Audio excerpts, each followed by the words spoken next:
அல்லாஹ் உன்னுடைய பட்டோலைகளை படித்து காமித்தார். அடியானே, இந்த இடத்தில் நீ இந்த தவறை செய்யவில்லையா? அடியானே, இப்படிப்பட்ட தவறை நீ ஈடுபடவில்லையா?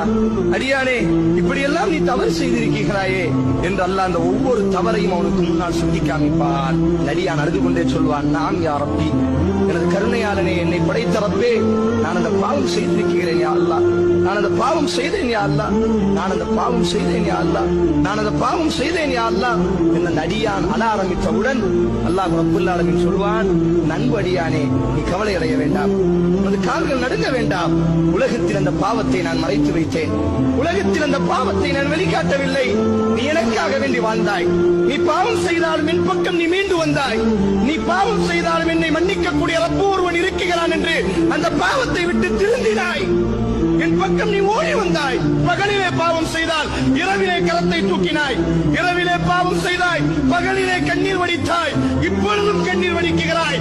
உலகத்திலும் நான் மறைத்தேன், இன்றைக்கும் நான் மறைக்கிறேன். நீ சொர்க்கம் நுழைந்து கொள். நீ அழ வேண்டாம், நீ கவலை அடைய வேண்டாம். உன்னை நான் துருவி துருவி விசாரிக்க மாட்டேன். உன்னை நான் மன்னித்து விட்டேன். இந்த பாவத்தை யாரிடத்திலும் நான் சொல்ல மாட்டேன். உனக்கும் எனக்கும் மட்டும் தான் தெரியும்.